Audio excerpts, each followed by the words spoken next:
Welcome to the Butts and Seats Podcast, episode number 58. We're getting there. I'm Nick, alongside Emily. Hello. Emily, how you doing today? Good. We actually just got back from our engagement photo shoot. Yeah. Shout out Michael Crawford Photography. Shouts out. We'll post it probably once this episode kind of comes out. We did do a few special wrestling pics. We did. So keep your eyes peeled on the social media for those because they were fun. But it was actually a really good session. I'm in good spirits. How are you, Nick? I'm doing all right. This was a decent episode of Nitro. I feel like the quality has been fairly consistent over the last few weeks, but it also still doesn't feel like we're really heading anywhere too fast. Yeah, no. We're recording this the day after Clash at the Castle, too, so I still have that kind of taste in my mouth, so yeah. I need to switch gears. Yeah, that show broke us a little bit. It really did. We literally watched it, because we're in the States, so we watched it in the afternoon, and we had dinner plans and everything, and we just slumped for the evening. Like, our whole energy went down. I laid in bed, had a bit of a depression spiral. Like, it's really hard to be excited about wrestling when that's the main event. It was such a good show, but the main event fucking sucked. I'm sorry. Yeah, well, it makes you feel better. Roman Reigns is not advertised for Extreme Rules. What that means is we definitely don't have a chance of seeing him lose the title. Yeah. But who knows what we will see. Oh, which relatedly, we bought tickets to the upcoming Extreme Rules. I guess we haven't recorded since I told you I bought those tickets. Yeah. So if anybody's going to be at the Extreme Rules pay-per-view in Philadelphia, so will we.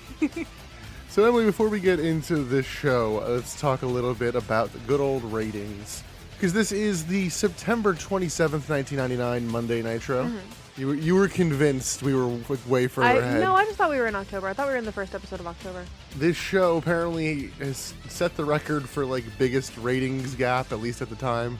It's one of those where all of them are at the time, because I don't know how bad it actually gets towards the end. Yeah. That's for segment compared to other segment, because on Raw, it was the This Is Your Life segment with Mick Foley and The Rock, the only good one of those, because I think they've done it 3 other times, and it's not been good since. That's like a famous segment on Raw. Yeah. Like, everyone knows that segment. And then the day before that Raw was Unforgiven, probably most known for the Kennel from Hell match. With the dogs? Yes. Oh, God. Those rabid dogs. They were pups. They were literally just puppies. Dogs wanted to say hi to everyone around. They were not rabid. They weren't even dangerous. They didn't even want to say hi. They were terrified. They were just peeing everywhere. They were peeing everywhere. Oh, poor puppies. But the Raw itself as a whole did a 6.8 compared to Nitro's 3. And segment to segment, does it give you that breakdown? That's incredibly hard to find. People just know the one because it's the highest rated Raw segment. Yeah. It's a little bit of goalpost moving because it's not the highest rated wrestling thing ever, because there's a match that's higher rated. It's Austin and Undertaker. But in terms of written segment, it is. It did an 8 something compared to the opposing segment, 1.9 or something. Well, yeah, when you see what it's up against, it was a fine match, but it was fine. So I have more notes than usual for this one, so let's get into this. Do you really? Why? I don't know. But as mentioned, is the September 27th, 1999 Monday Nitro, live from Atlanta, Georgia. Not in the Georgia Dome, by the way. No, not the Georgia Dome. I don't think they could sell that out anymore. God, no. It's some Phillips Arena? Yeah? Yeah, I think it's the Phillips Arena. It's the hockey arena. Yeah. Much smaller. Yeah, well, I don't even think it was sold out. So we start backstage. A lot of stuff backstage in this one. Hulk Hogan's limo arrives, and he's signing autographs for a bunch of kids. Yeah, a whole bunch of kids swarm the limo. Totally not staged. Totally real. Totally authentic. Yeah, you know how a bunch of kids are allowed in the backstage area? Unattended by parents. Running behind cars. So Sting sneaks around the limo and does a child voice, "Hey Hulk, I want to." It was so weird. Sting was weird this episode. I kind of went into Mickey Mouse there. Oh boy. Yeah, so he baits him into an attack, and Sting takes out Hogan's knee. Welcome to the main story of tonight. We then go to the Nitro opening. We get last week's recap, and then the opening pyro. Commentary checks in. It's Tony and Bobby, and he drops it during the first match, but Bobby basically has had enough, and he's like, the brain is back, and he is very salty all evening. He really is. He's on another level. And Tony even points it out a couple of times. I think part of it is also on Tony, because Tony just doesn't react to it a lot of the times. He does react to it, but he's doesn't know what to say to it. Because Bobby is heel commentator turned up to 1,000. And Tony's just kind of not. I don't think Tony knew that Bobby was going to be doing that tonight, so he didn't really prepare for this level of Bobby. Yeah, he's no Gorilla Monsoon. We'll say that. Mm. But Tony and Bobby chat. Tony hypes up the main event that now probably isn't happening. Bobby hypes up the mask versus hair match, and he does say it's like Psychosis versus Eddie Guerrero. And it's like no, it's Kidman. Not Eddie. I think this is where he shows the photoshopped image of what Billy Kidman will look like bald. He does, yeah. He has this horribly photoshopped picture of Billy Kidman kind of looking like a pinhead. Honestly, to me, he looked like Sloth from the Goonies. Maybe, yeah, that too. I kind of want to post it on social media because it was such a still frame. It was such easy material to grab. Yeah. So I might just post it. We then go backstage again. Mike Tenay goes to interview Hulk Hogan, who's hurt and is still headed into the building. He turns down medical attention. And then we go separately backstage to Sting, like with his baseball bat, going, apparently I didn't get the job done. I don't know why this camera was here. He's just tapping his bat menacingly. I feel like Sting gets the random camera cuts more than anybody else. No, Sid. Sid gets more random camera cuts than anybody. With Sid, I get why the camera's there. I'm saying with Sting, like there was the 1 week where he opens the door, sees Randy Savage, and then we get a reverse shot where there was no camera previously. Sid gets more random backstage segments than Sting. Yes, I am talking specifically about invisible cameras. We also got the one during the White Hammer storyline where we just cut to a random close-up of him, of like the rear view mirror where he's sitting in the front seat. Yeah, and I'm like, it's a good shot. It's a good shot, but you shouldn't be able to get that shot because we can see that there's no camera there. So when you cut to it, You're thinking way too deeply into it. It's a show. Let it be a show. Let's go into our first match. It is Ernest Miller, who we have not seen in quite some time. We're not sure who he's going to face start out, but What a trip this was, because we had that whole segment leading up to it, and then we cut back, right after he's tapping the bat menacingly, we cut back to the arena, and all of a sudden the Cat's music hits. Burp, burp, Both burp. of us are like, whoa, hold on a second. I have a lot to take in. And then the cat actually walks out, and we're like, Jesus Christ. The man is full-on Liepard. It wasn't even worth doing who's that Pokemon, because he's Liepard. That's it. So yeah, because he's in leopard print gear, but it's not matching leopard print, which bothered you. Oh my god, the leopard print on his bucket hat was different than the leopard print on his jumpsuit, which, my god, is the most 90s sentence I've ever I was said. going to say, like, so the cat does know that it's his hometown, but he'll still whip the whole city. Yeah, what? He then confusingly heals on the crowd and wants a title shot and calls out Sting, or whoever will actually give him a title shot. Yeah, why the fuck would Sting come out? I don't know. In what world? This prompts Chris Benoit to come out and answer the call. Also, why the fuck is Chris Benoit coming out? I mean, accept all challengers kind of character, but Again, Benoit's too good for this. yeah. Which will be a theme of tonight's matches. Yeah. But yeah, now we have Chris Benoit versus the Cat for the television title. Woo. I don't think I noticed until the match started that on the Cat's ass it says Godfather. It does. Which I don't know if I get. I think it's because he's going for the James Brown Godfather of Soul kind of thing. I guess. But it's like, there's a guy on the other show called the Godfather. Yeah. I don't know. This match felt very mismatched. And before we even get to the play-by-play of it, this should have been a squash match. This should have been very quick, get the job done, in, out. Chris Benoit is, unbeatable. He deserves his title shot with Sting, whatever. It's very much not that. No, and that's very much the case with about half the matches tonight. Yeah. Which is annoying. And I was convinced it was going to be a squash because, like, early on, Benoit was, like, having none of the Cat's shenanigans. Mm-hmm. And then the Cat just, like, sneaks an advantage and then gives Benoit a big kick. Aloha Cat is denied with a crotch chop and then a punch. And the Cat then goes on offense for quite a while. We got a dancing elbow drop, only gets a 2. Oh no helps the Cat choke Chris Benoit. And then the Cat hits another delayed elbow but misses a spinning kick and Benoit hits a clothesline. Sonny Ono comes in and the Cat accidentally hits him with the loaded shoe.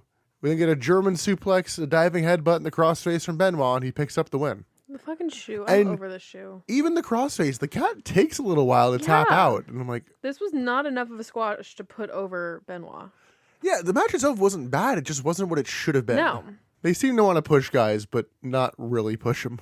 During this match, though, we did get Tony asking Bobby, "What'd you have for breakfast today? Acid?" And then Bobby says, "No, mean flakes, double serving." Honestly, I didn't bother taking notes on any of the commentary because I saw that you were, and I was like, He's on something. And I was to say double serving. He strongly says double bowl, which is almost better. so after the match, they start hyping up Halloween Havoc, and in a theme of all of the match graphics, when it cuts from the shot of one wrestler to the other wrestler, there's like a jump scare gargoyle. The first time it actually got you. Like, what the fuck? It like jump scared Nick to the point we had to back up. He's like, "What the fuck did I just see?" It's like a gargoyle sort of thing. You said, yeah. It's the inflatable gargoyle Yeah. kind of thing. By the way, this Halloween Havoc is brought to you by Slim Jim, not Snickers. I'm gonna have to get us some Slim Jims for Halloween Havoc. We then get a Sid hype package for some reason. Then we go to our second match, which is Vampiro, no ICP with him, versus Buff Bagwell. In what you deemed the worst outfit he has ever worn. Oh my god, it's a horrendous look. It like personally offended you. He's rocking overalls, but it's the, you know, the spray paint design art, whatever. There's a name of whatever that is. I don't know, but it's the kind of art you get on a t-shirt when you go to the boardwalk at the beach. Yeah, or I think now it's just there'll be the random kiosks in this middle of like the mall. Yeah. Yeah, it's Airbrush. airbrush. Yes, Airbrush. that's the word I can think of. Yes. Yeah, it's not a good look. No. Buff hypes up the crowd and then calls them the stuff. It's like, oh, So Atlanta's the stuff. We finally found out who the stuff is. I thought Buff was the stuff. He kept saying to all of his opponents, they're not the stuff. But now we know that Atlanta is the stuff. I think I'm realizing now how many guys in WCW are actually from Atlanta. Well, WCW itself is Atlanta. Yeah, but like WWF is from Connecticut. There's Nobody's from Connecticut. Not one person can deem Connecticut their home. Who the fuck is from Connecticut? I think Triple H, at least in kayfabe. In kayfabe, I'm talking real life. Have you ever come across a person in your real day-to-day life that is from Connecticut? I feel like you would say that about half the states. We live on the East Coast. I've met someone from fucking Vermont. Like, come on. No one's from Connecticut. I know a guy from Rhode Island. I'm just saying, in general, half the states in the U.S., you'd be like, no one lives there. I just came back from Montana, and you're No like, one lives in Montana. Wyoming, Idaho. No one. Famously, Wyoming is the least populated United State. No one lives in Wyoming. Just saying, in general, people live places. No, they don't. Anyway, Vampiro hits a spin kick to start and works over Buff with kicks and a bulldog and then a diving spin kick. Vampiro mildly lands a monkey flip, but then is caught with a clothesline. He bails to the outside and is immediately brought back in, and then Buff hits a back body drop. Just weird, like, okay, you're out, now back Yeah. in. Okay. Back outside, Vampiro slams Buff onto the stairs and then drops him onto the barricade. We get a rest hold that gets 2 arm drops from Buff, like, ooh, he might be dead. And then Buff starts a comeback, but is stopped with a nail in the coffin, which has no ceremony to it. No, none at all. Commentary doesn't even note it. And then a diving clothesline. Like, it's a transition move. Mm-hmm. Buff hits a very sloppy atomic drop, but Vampiro hits an enziguri. He puts Buff up on the top rope, and Buff counters whatever Vampiro was going for, then hits a blockbuster and gets the win. Yay. Again, wasn't bad. I just kind of hate Buff, and Don't care about Vampiro. yeah, and it doesn't seem like either of these guys are on pace to go do anything. Do you think now that Scott Steiner's back, he and Buff will do anything? Is he back? Supposedly. Spoilers, Scott Steiner's not on this show. I don't know what the hell the plan is or was, but yeah, he's just not here. Rick Steiner will be on this show. No mention of Scott at all. Yeah. But when Scott does come back, do you think that they'll do anything with him and Buff? I don't think so. I think they wrapped that up as much as they wanted to. Even at the time, it didn't seem like they really wanted to do that match. Yeah. Plus, there's more money in Scott Steiner being elevated than Buff being elevated. Is there? That's what they end up doing. So we have a debate with the next 2 segments.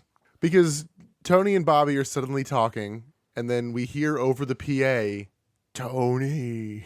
Like a spooky dream voice. Yeah, and then it cuts to like it kind of came off like a Twilight Zone ripoff kind of. It's a dream sequence. Well, it starts with like a window like out in space, and it has a bunch of clouds going through it. I think this is different from the next segment. But let's go through the next segment. Make any sense. And I actually did peek back at this. They go to commercial after that. The way it's presented on Peacock is it goes straight through, but it fades for commercial, and then when they come back from commercial, and then we get the weird funeral thing we're about to talk about. I don't think that makes any sense because the funeral thing is also a dream sequence.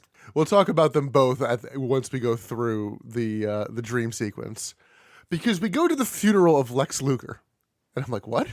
They're like, yep, Lex is no longer with us. They have Ghost Lex talking to us the whole time. I didn't listen to a word of what he said. I was just bewildered. I think he was reading his own eulogy, like, here lies Lex Luger. Yeah, I just wrote, what is happening in all caps. There's a very veiled woman in all black and then all white. She throws flowers into a grave. And then we go to the arena, and she, like, honestly, kind of impressively does a costume change where she...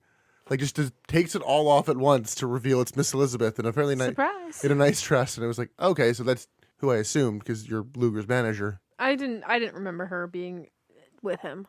Apparently, what this is meant to be is we can't call him Lex Luger anymore. He's just the total package, which is dumb, and I'm going to continue to call him Lex Luger. So why did they do this? Change his name? I don't fucking know. I figured you might find something. No, nobody had anything. I don't think anyone cares enough because he gets called Luger like 12 times today. Yeah. So the total package is in the ring and he flexes for everybody. This did prompt me to show Emily the clip from Rumble 93 of Bobby Heenan losing his shit. I hate this gimmick because all he does is stare into the camera and flex. It's not a character. It's not a gimmick.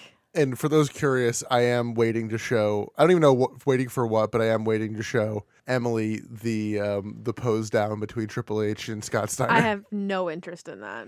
I've seen enough of it. That's plenty. Same. And I partially showed you the Rumble 93 clip because Bobby Heenan is very into this segment, and I'm like, you would be, Bobby. And I'm committing to calling him the total package because I want to highlight how dumb it is. I don't want them to just get off without just calling him Luger. No. Okay, so... I'm going to call him Luger. So, I am pretty sure I recognize the voice in the opening thing that interrupts Tony. Because there will be a wrestler debuting soon-ish, within the next month or two, called Seven. And I don't want to spoil too much about it. There is a whole thing with a window in one of the upcoming vignettes. Okay, you know what? If this comes back and it does end up being for another wrestler and another thing, I'll concede. But right now, that was dream sequence to dream sequence, so there's no reason why the dream sequences would not be intertwined. And it doesn't even matter if there's a commercial break in between. It's a dream sequence into a dream sequence. If this comes back, I'll concede. And just while we're on the topic, we were talking about this during the show. We think I might have been right about the pianist not being related to Sid because it never came back up, but we don't know for sure. I can't give you that one because just your whole reasoning behind that is it never came back. That's not enough for me. I mean, I thought it was separate to begin with, and just like, yeah. Because it never came back, I can't guarantee that it didn't have anything to do with Sid. Yeah, joke's on us. It's been all over like Thunder and fucking... Maybe. And Saturday Night or never. They're like, oh, you don't know this fucking guy? But yeah, so this was a dumb segment with I don't even want to call it a payoff, but just a dumb premise as a whole. Oh, yeah. How long are they going to stick with this, you think? Till Halloween Havoc. Luger just vanishes for periods of time, so I'm wondering just like, is he just going to randomly vanish again and he'll come back and be like, it's Lex Luger, okay. Yeah, maybe. I don't know, they can't call him the total package forever. We then go backstage and Hogan's knee is hurt and he's telling the doc to just like cut his pants off. I'm like, all right. So Sting comes in and just bashes his knee again with the bat. The medical guy didn't really do anything to stop it. Like, what a dick. I will note, they clearly have found a gimmicked baseball bat. Yeah. It seems that way, because, or at least, God, I hope so, because they are fully swinging it at each other. Oh, maybe it's just like hollow. See, if it's hollow, it's going to break real easily. Mm-hmm. So I don't really know exactly what it is, but... Maybe they just committed to getting hit with baseball bats. I hope not, because Hogan later on swings this thing full fucking force at the total package. And hits him, I should note. It's not like, sometimes they'll do the wild chair shot and think, okay, well, clearly you weren't going to hit him. So Hogan's probably out of the main event. It definitely seems at this point. Yeah. Let's move into our next match, which had me salivating. It is Rey Mysterio versus Dean Malenko, and I'm like, inject it into my veins. Nick had to watch this match twice because he could not bring himself to look away from the screen. Ironically, I watched it again and I didn't add any notes because I actually got enough the first time. God. And It should be noted, I did not say Ray with the Filthy Animals versus Dean with the Revolution because everybody gets sent to the back, like right at the start. Mm-hmm. Which I kind of appreciate. Yeah. Because then you know that Shane Douglas is going to do some fuckery. And especially with these teams, I guess still both being faces, it's like, okay, yeah, no, this is about like honor and being better than each other. Yeah. So they trade technical and quick moves early on. It's just fantastic. They trade shots on the top rope and then both end up falling to the floor. Ray's look does take me out of this match a little bit. Oh, I was just so focused on how damn good he is at wrestling. I know, but I didn't even take note of his look. It's just, it makes me sad because I just want him to be in the mask. I didn't even take note of it. All I wrote was Ray is so damn good. Yeah. Ray rolls through a power bomb and the two trade pin attempts. Ray tries for a springboard Hurricane Rana, but Dean catches it with a big sit-out power bomb. Dean counters another move into a tilt-a-whirl backbreaker, and then locks in a cloverleaf, and we go to fucking picture-in-picture. And it's like, oh, hey, Sid's here. And I'm like, fuck off. I love Sid, and I'm still like... reason. No. There was no reason to cut to Sid entering the arena. Like, oh, it was so offensive. Ray rolls through a Dean maneuver, and Crucifix pins Dean. And it's like, that's the match. And this was utterly fantastic. Oh, this was an excellent match. I'm like, go longer, please. Could have gone longer. Didn't need to be interrupted for no goddamn reason. Yeah. Ray is so impressive in the ring. He's just so fucking good. I don't know how else to like categorize him. He's just damn good. Yeah. He has such incredible body control and awareness of his surroundings. He's just so mesmerizing to watch. Yeah, this was fantastic, but not a classic. I mean, partially because it's so short. They kind of just... Yeah. They started in a high gear, but it didn't seem like they started in the highest gear and stayed there. They kind of just were in a high gear and kind of coasted at that point, which, you know, even these two coasting is still going to be a good match. So yeah. I don't know if I'd say go seek this one out, but it was still very good. I don't know. Of all the matches on this card to seek out, like, yeah, if you're going to pick one from this show, watch this one. Okay, interesting. We'll talk more about the other one that I would say maybe watch later on. It's not the next match, although... I'm shocked. Although we kind of knew what to expect from this one and didn't really get what we expected. It is Hugh Morris with Jimmy Hart versus Goldberg. Goldberg just seems to be working his way through the first family. Yeah. Jimmy Hart tells Goldberg that he's next, and then we get the full Goldberg entrance. Goldberg hits a drop kick early and then hits a very stiff standing side kick.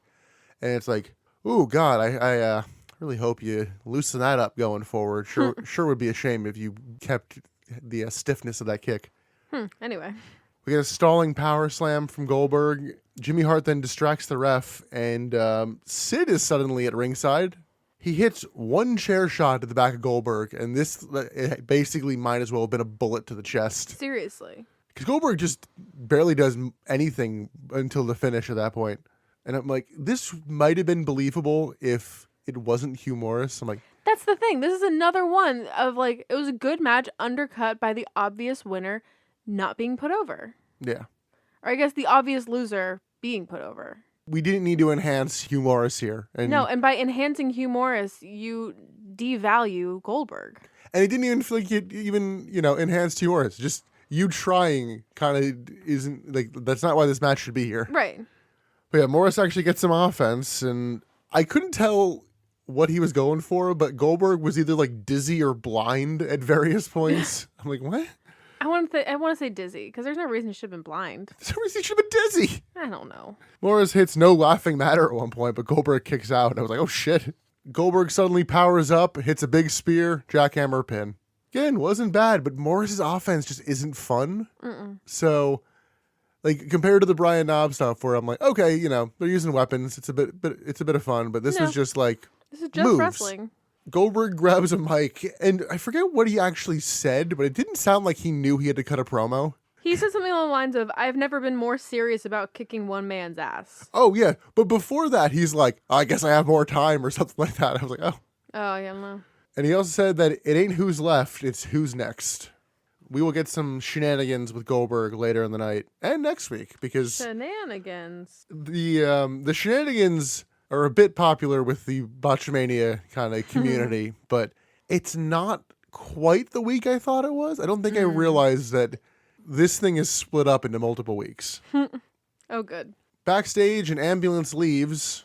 which We don't see an ambulance get loaded or anything. It just kind of drives off. and the ambulance is gone. Remember that. It drove away, yes. We then go to the Nitro Girl tryout package. We have Gene again, thank God. And he brings out Kimberly and Storm. I had to confirm, like, okay, yeah, you are Charmel. Right. Got it. She just got inducted in the Hall of Fame. And Emily, who are our 2 contestants this week? So our 2 contestants are Celentria and Jamie. Celentria, we don't know where she's from because her segment started out muted and they did not get the sound on for her segment until after they said where she was from. Yeah. They didn't go back and restart it or anything or like clarify. It just started muted. Celentria is a Miss Georgia competitor and a Falcons cheerleader. Yeah, she said something about Miss America, but that was like right as it was, the audio was being faded back the way up. Miss America works is you can't become Miss America without becoming Miss your state. Okay. So she's competing to become Miss Georgia with the hopes to one day become Miss America. Okay. But she's also a Falcons cheerleader. Yeah. And then Jamie. Can I tell you what I wrote about Jamie? I want to see if anything to add. Sure. She likes to dance. That's kind of it. Jamie just likes to pop and lock and jam and break. In terms of Nick qualifications, doesn't get that reference. in terms of qualifications, this might as well have been fucking Goldberg versus Hugh Morris. It was like, all right, Yeah. one of these people should be going over in a big way. Oh, yeah. It's no brainer. Celentria should absolutely be the Atlanta winner. And honestly, based on everyone else we've seen, I feel like she probably should win it all. She should. That said, we never found out who won last week. No, we did not. They They didn't never said who won Cincinnati. Yeah, and then next week is Kansas City, Yes. which I will note now, they are going to the Kemper Arena, and I want to say this is the first major wrestling show in that arena since Over the Edge 99. Oh, shit. Yeah. That's kind of morbid. Yeah, Brett will have a nice thing there next week. I feel like if I was Brett, I would want to sit that show out. I could see that. I wouldn't want to be in that building. I wouldn't want to wrestle in that arena. It's a Owen Hart tribute match. Still. Yeah, I mean, I would not want to wrestle in that arena. it was his own idea, Ugh. so I do get what you mean, though. That's just so cursed. And it's so soon still.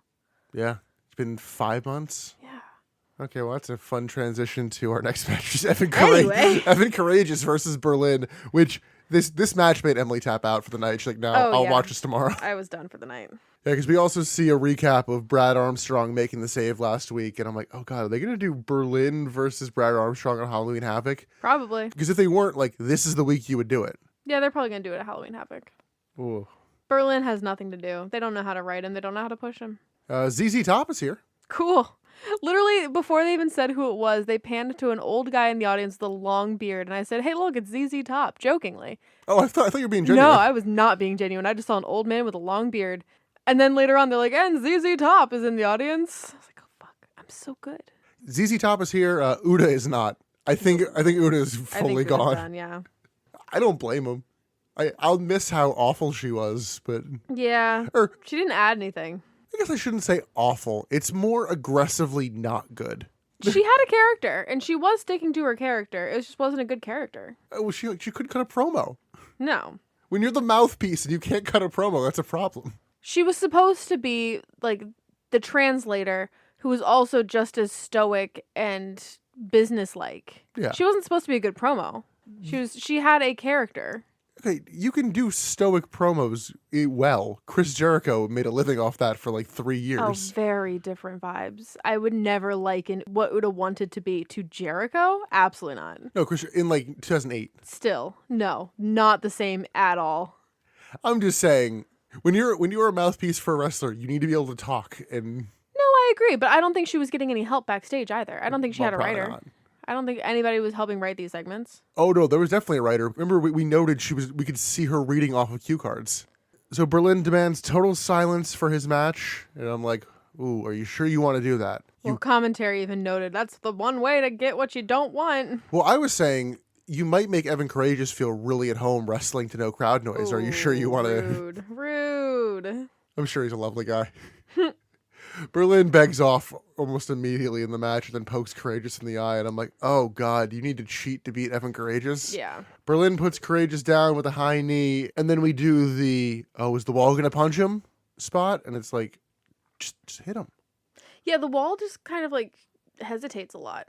Yeah. Why is he here? Berlyn gets crotched on the top rope and Courageous hits a diving cross body. Courageous goes for a springboard move, but the wall makes him slip and then punches him. You get a neck breaker to Courageous, and Berlyn gets the pin.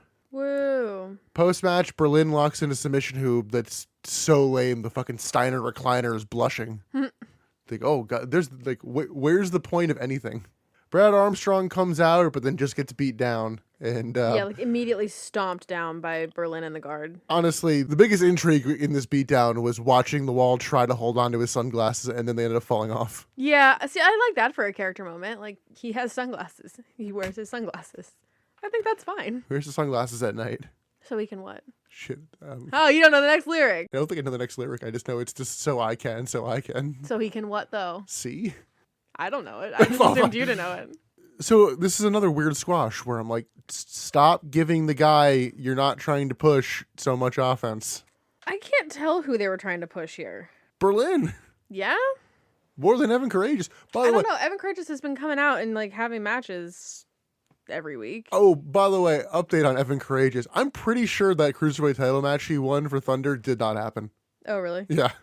Cool. And no Lenny and Lodi this week. Yes. No even mention of the Cruiserweight title. We then go backstage, and Goldberg is looking for Sid, but can't find him. But does take his car keys from the guy in Sid's locker room. I guess it was a valet. Shitty valet. I don't know. It's like a parking attendant or something. Yeah, it's just like, okay, cool. Here's this other guy's keys. Like, isn't your job to make sure that exactly that doesn't happen? Yeah, no, he did a very bad job. Nick, I will give you $36,000 if you know who sings Sunglasses at Night. I don't know. No guesses? Flock of Seagulls. You would think. I thought it was Flock of No, Seagulls. I didn't think it was. No, Corey Hart. Okay. Any relation to Brett? No, I don't know. But it's so he can watch you weave, then breathe your storylines. Okay. We then go somewhere else backstage, and fucking David Flair is here. Oh. Also, yes. I literally cannot remember from the last time when we saw David Flair. It's been a minute. No, I'm saying, was his hair bleached blonde last time? Oh, yeah, it was. Okay. Oh, yeah. I remember noting it because it's bad. He then makes a call and is trying to reach Tori. He doesn't know where she is. We'll come back to this later. I don't know why we had to do this. Riveting content. Literally, the whole segment is looking for Tori. Do you know where she is? Can you give me that number?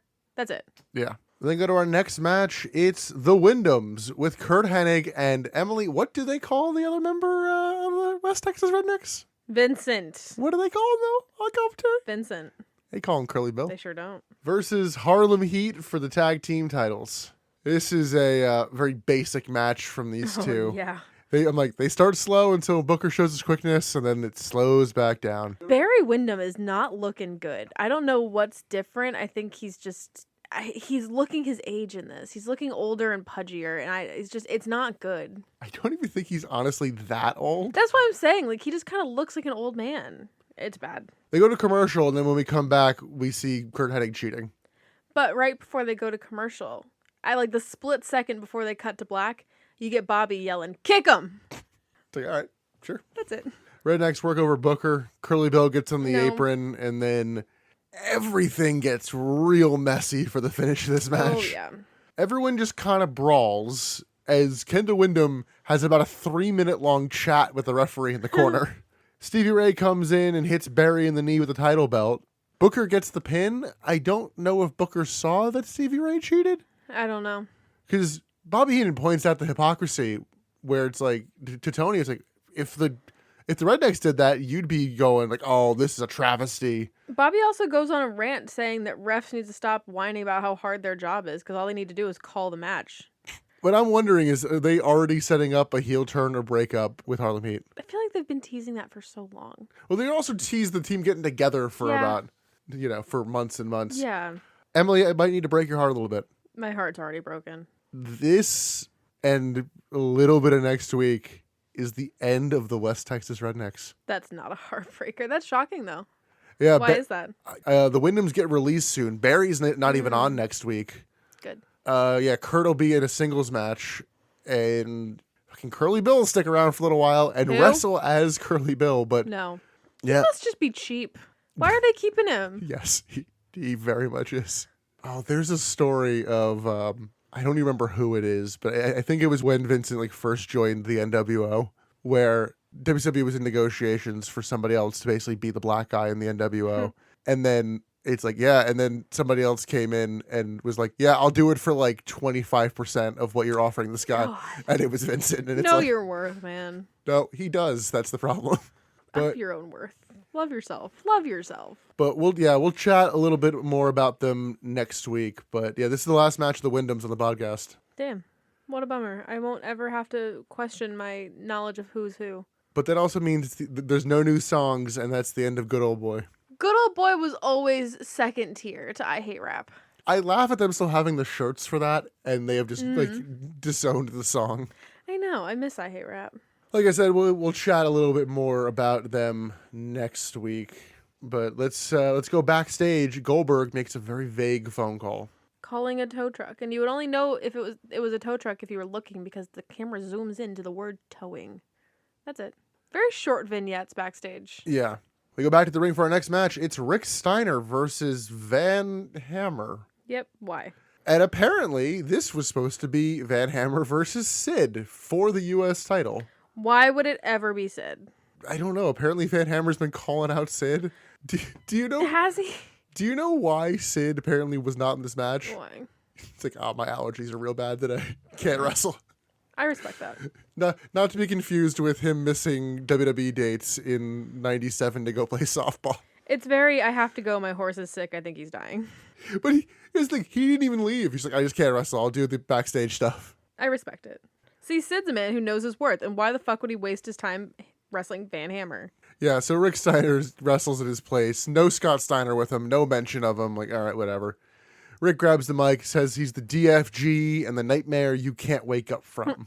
He's like, a Van Hammer, you've been calling out Sid. I'm like, what? When? When and Cite why? your sources. Van Hammer comes out in a Triple H cosplay. Steiner just beats down Hammer for pretty much all this match. See, this was at least good. This was more of a squash than the other two were. I agree with the second half of that statement. Good as in, like, it made sense. Yeah, Not a good match. Hammer hits a jumping axe handle from the apron onto Rick on the floor, and then Rick's just back on offense. We do get a weird moment of Steiner mounts Hammer and is like rubbing his face into the mat while giggling. Like, maniacally giggling. Hammer hits a shoulder block, a DDT, and then an Alabama slam type move, and then he goes for a submission hold. Charles Robinson just like physically stops him from doing it.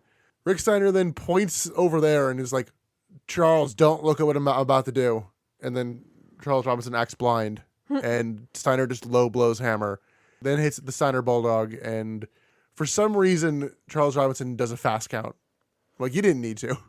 No, I think that the only thing that came out of this match that's important is it reminds the audience that Charles Robinson's a heel, in case you forgot.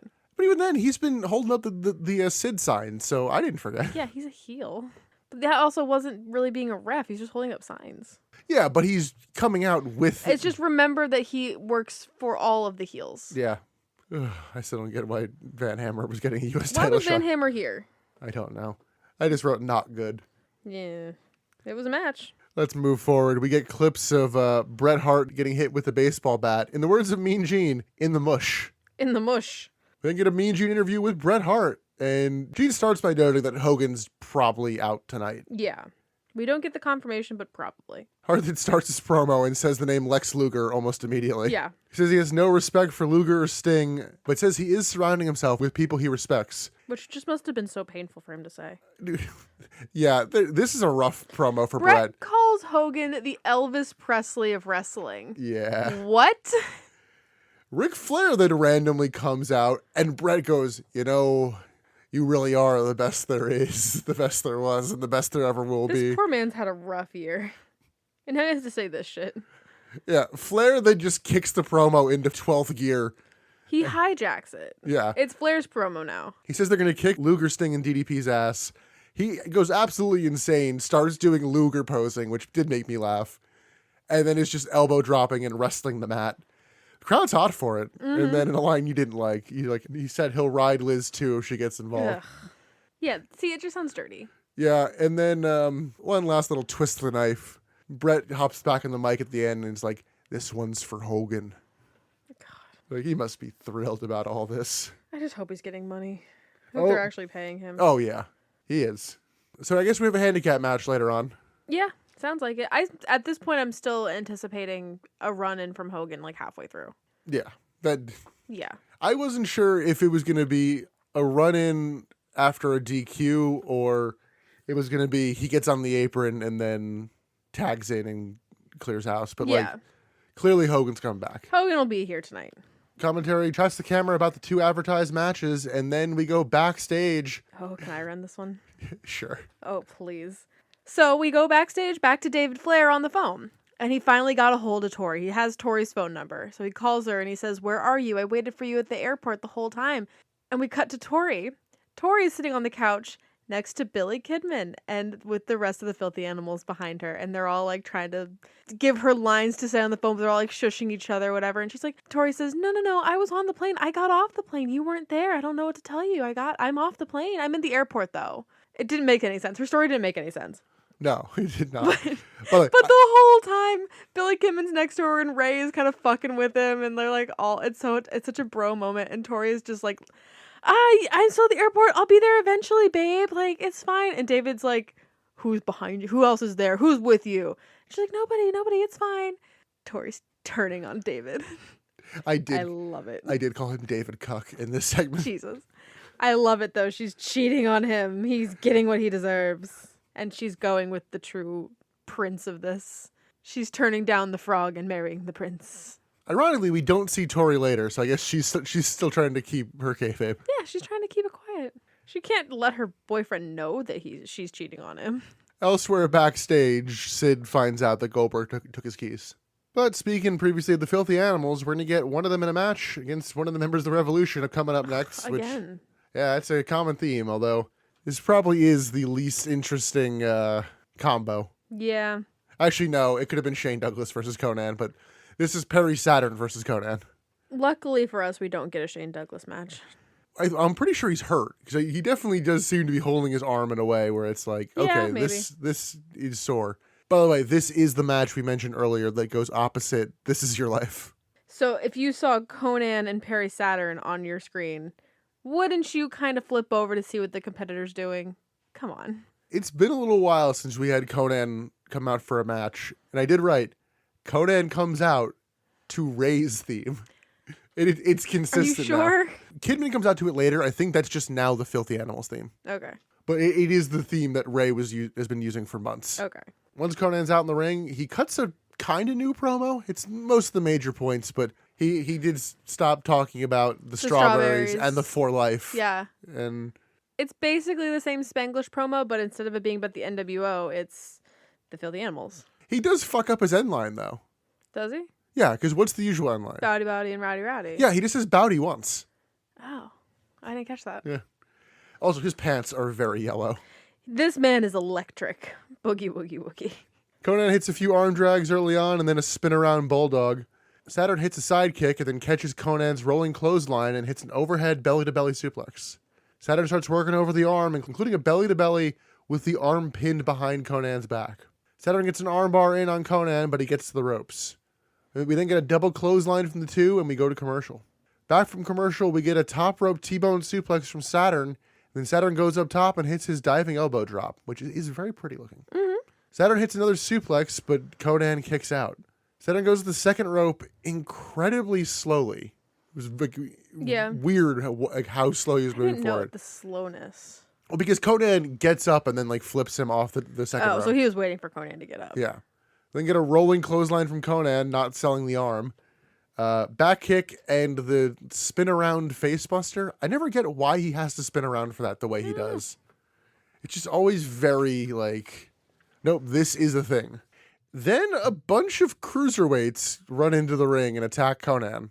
I did not get the whole list of who it was. It was just a bunch of the, for lack of a better term, the luchas. Silver King comes in and is having a fucking blast with the camera.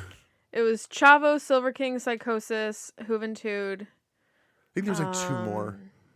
I can't think of who else. I don't know. Maybe El Dandy was there for all we know. Why would we doubt El Dandy? So the Filthy Animals come in to make the save. So then Perry Saturn and Eddie Guerrero start brawling until the Revolution show up at ringside and Shane Douglas pulls Saturn out of the ring. And the Revolution argue as they go to the back. Where it's like, I don't need your help. Which is very akin to what happened last week. I did like the story beat here of Shane Douglas kind of is right. You are in this situation with no backup. Like, this can go very wrong for you. Yeah, he's right, but, didn't go about it right, I guess. I don't know. It wasn't a bad match. Like, it wasn't a bad showing by Conan. I was very impressed by Conan in this. But it was, a fine match. It was fine. Not one that I would go back to. Yeah, he still is moving pretty sluggish. I don't know why he keeps trying to have this kind of more up-tempo offense. He can't do it. But yeah, this was fine. It wasn't bad. It was fine. But then go backstage. I feel like that's the theme of the night. Yeah, we go for weeks on weeks to never going backstage to one episode we go back every other match. And it's very incremental updates Yeah. because Sid finds his car, but not his keys. So he's got to go back inside and look for his keys. And then as he walks away, a tow truck pulls right up to the car when he leaves. That's it. Yep. And then we'll get an update on this in about 2 minutes because then we get a DDP Flair video package.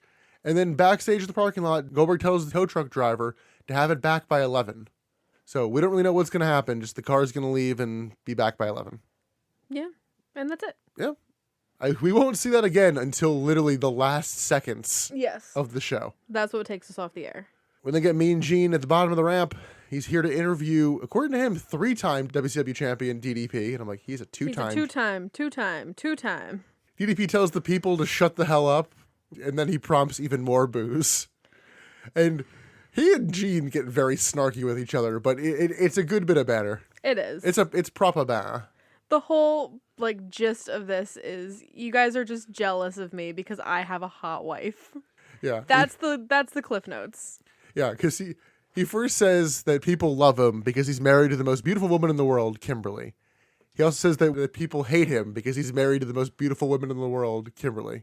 And he goes, and they'll never forget me. You know why, Gene? And Gene's like, because you're married to the most beautiful. I get what you're doing. He's like, no, stupid. Apparently it's because he delivers the goods. And he has a hot wife, Kimberly. DDP also just seemed to very quickly slip up and catch himself by saying the name Luger and then be like, the total package. It's dumb. Call him Luger. Gene basically says that Hogan will definitely be here tonight. And I'm like, you changed your fucking tune from the Bret Hart interview. Yes, he did. DDP ends with his bada bang line, and it was a largely unnecessary promo, but it was a little bit of fun. It was funny. I liked the banner between Gene and DDP. Never forget, DDP has a hot wife, and her name is Kimberly. We then get a recap of the setup for last week's Mask versus Hair match, which prompts that match. It's Mask versus Hair, Psychosis versus Billy Kidman. I was so hyped for this match. And there's a barber chair on the stage, and a barber who we see various shots of him throughout the match. He is raring to go, man. He is standing there menacingly. So the two men brawl around the outside to start. Kidman hits a head scissors, and then Psychosis ducks an attack from Kidman, and Kidman crashes to the floor. We get a springboard acai moonsault from Psychosis, and then back inside, Kidman counters a top rope dive with a dropkick. Kidman tries to remove the mask early on, but Chavo and Hoovy come down to stop him. Psychosis hits a DDT and then a dropkick to a bent-over Billy Kidman. Shortly thereafter, Psychosis hits a top rope Frankensteiner and then drops Kidman on the top rope and hits a diving spin kick to Kidman's face. That's a good move. Kidman gets fired up, hits a flurry of punches. He then hits a sky high and slides through Psychosis' legs, but Psychosis drop kicks Kidman's knee.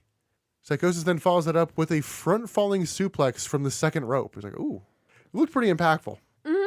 Kidman calls for a shooting star press, but Hoovy pulls Psychosis out of the ring, getting him out of dodge. Chavo then comes in and hits a tornado DDT on Kidman behind the ref's back, but Kidman kicks out.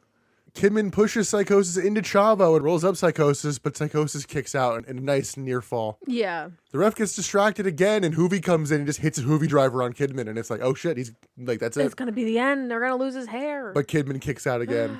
And then, and not the wisest choice for him, Psychosis goes for a powerbomb.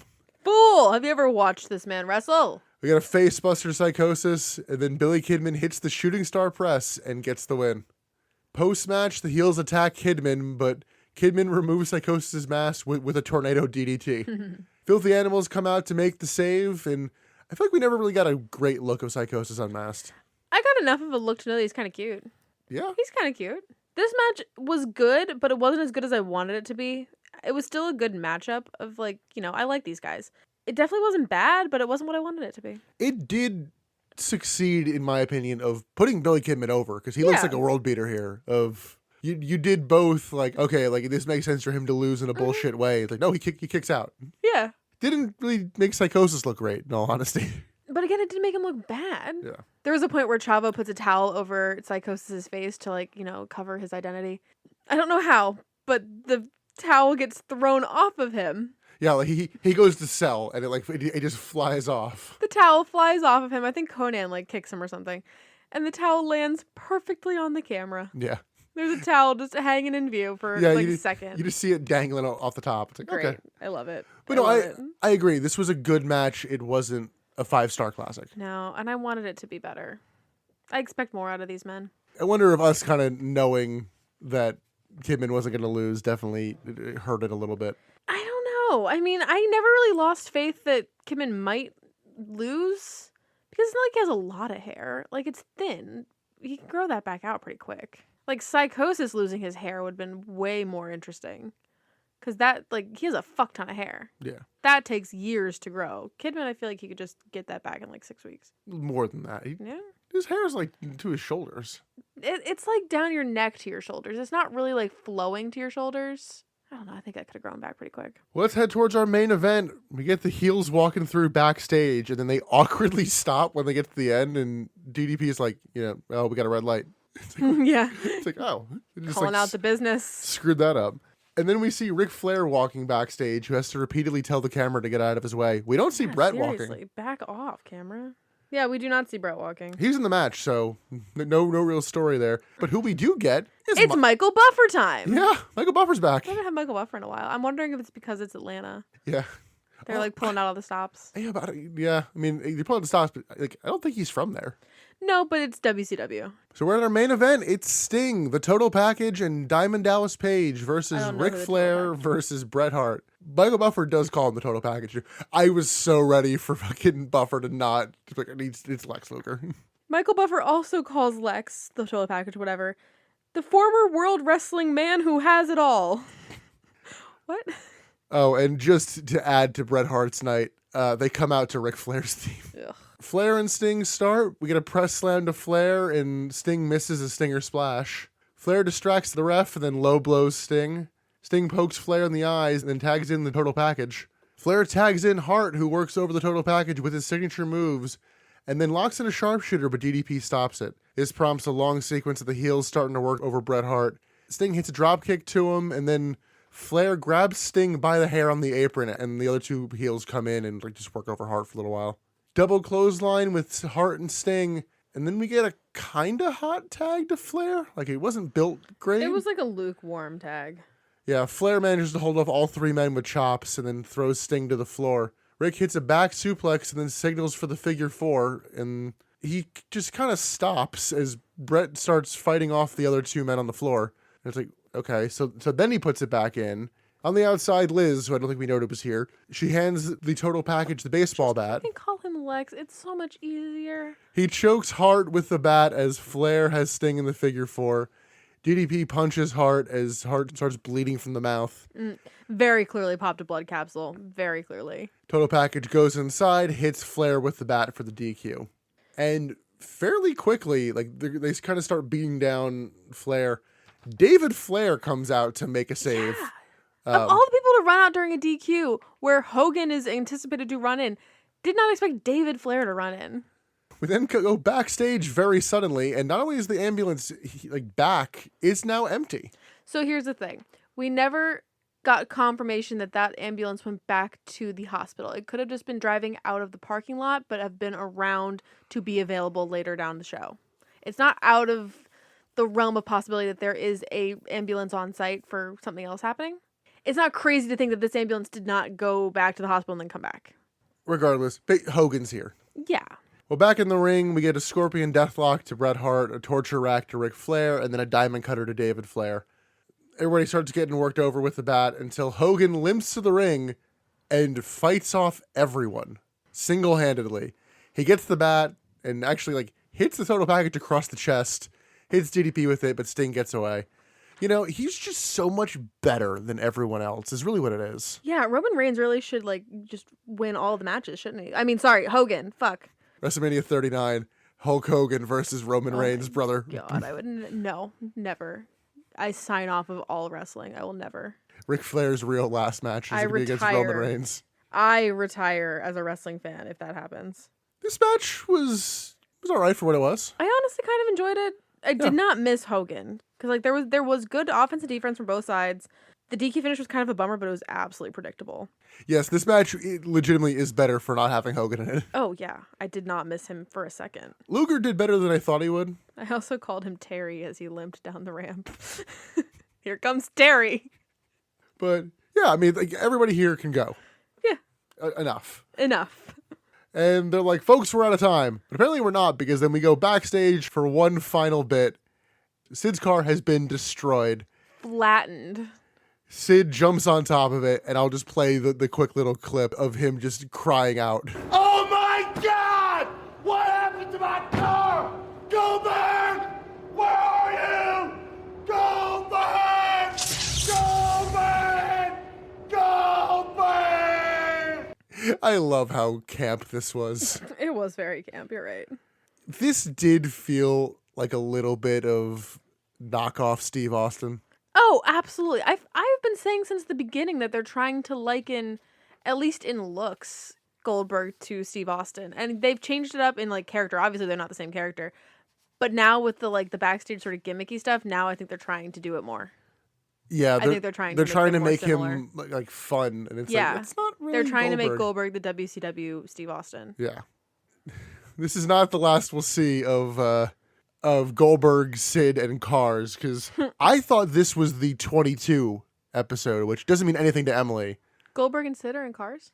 Yes, Who do they voice? it's from a deleted scene. Do they voice the White Hummer brother? Oh Christ! Yeah, that's the whole thing in Cars too. You wouldn't know that. We don't watch that one. I've seen Cars too. I've seen it too. Horrendous. Anyway, This show was not horrendous though. it really wasn't. Actually, yeah, fairly decent Nitro. A couple of stinkers halfway through, but you know. Yeah, did not deserve to get killed in the ratings like it did, but Right. for Halloween Havoc being, I guess, still in a few weeks, doesn't feel like they're headed towards a lot of logical places. No. Lot of spinning of wheels. Halloween Havoc is still, 4 weeks away at this point? And they're already building up matches for it, which, like, is great in, a vacuum, but what are they going to do for the next 4 weeks? Yeah, there are 3 more Nitros in between Okay. now and then. But let's close this out with Best Bid and MVP. Emily, what you got for Best Bid? I don't think my best bit's going to come as a surprise. It's the fucking phone call. It's the Tori phone call. That is the best bit of this show. David Flair's dreams getting crushed where his hot girlfriend is leaving him for a better man. Yeah, I love it. Best fucking bit. I'm gonna go with the Dean Ray match. Yeah, I figured you would. It's funny. You were talking to me beforehand about, you're like, I don't know what I'm gonna pick, and then I saw that in my notes and I went, oh, I do. Yeah. Emily, who is your MVP? Oh, I gave it to Ray. I couldn't let that match go without, acknowledging it in some way. So, yeah, Ray is the MVP. Damn good wrestling. I actually gave mine to Billy Kidman. I thought my God. he looked great in his match, and as I said before, he looked like a world beater in his match, and put on a good performance, and he got the girl. yeah, What a guy. and he got to go for real too. For real. For a little while. Damn that man! He didn't get her forever. More than any of us will get her for. That's true. But that's gonna do it for this episode of the Butts in the Seats podcast. Next up, the October 4th, 1999 Monday Nitro. Listen, I'm going to tell you right now, I'm going to want to die during that episode. Oh, Emily, why is that? Well, there's a big old spoiler in the thumbnail on Peacock of who returns at the October 4th, 1999 Nitro. Do you want to spoil it for them as well, or? Well, yeah, I'll tell them what the Peacock thumbnail is, because that's not really a spoiler. You can go find that. The Peacock spoiler, in the thumbnail, you see 2 men walking down the rafters with sodas and nachos No, in their hands. it's beers. You're right, sorry, beers. Obviously beers. 2 men walking down the rafters with nachos and beers. These 2 men, Nash and Hall. They returned. They're back. Bunch of outsiders. I want to die. Well, to be fair, we did know Nash was coming back soon, because not next week, the week after, we will be chatting a little bit about the last Thunder before Vince Russo coming in, because apparently a little famous for its not giving a fuck Kevin Nash commentary. Oh no. Just shooting on everything and everyone Oh, no. all night. Okay. Well, that's coming up soon.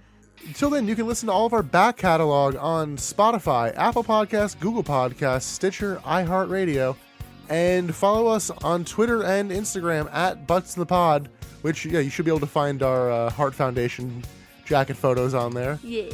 And then follow us on Facebook at the Butts and Seats Podcast. Emily, any closing thoughts before we get out of here? No, I don't think so. I need to watch some good wrestling, honestly. Yeah. Not right now, because we've done so much wrestling this weekend, but I need to watch something that doesn't make me want to die. Yeah, we were going to record right after Clash of the Castle, and we're like, No, we literally had, depression cuddles in bed, where we just laid in bed, and I think I cried. I don't know. Not because of the show, but just, I want to die. One last note I'll end this on. After the horrendous finale of Clash of the Castle, I immediately left the room and went and took a shower. 3 minutes into my shower, Nick comes into the bathroom and goes, Emily, I can't explain this more, but they're doing a duet of American Pie in the ring. I'm like, what? And then he leaves and he comes back and says, now they're singing Don't Look Back in Anger. I'm like, what the fuck are you watching? And that's wrestling. Listen, it was no Austin Rock singing Margaritaville. Oh, God. Let's wrap this up. We're done. Yeah, go watch some good wrestling, everybody. Don't be like me and watch one night only afterwards, too. God. I don't think I got anything else for you, so Till next time. till next time, thanks for listening to the Butts and Seats Podcast. Bye.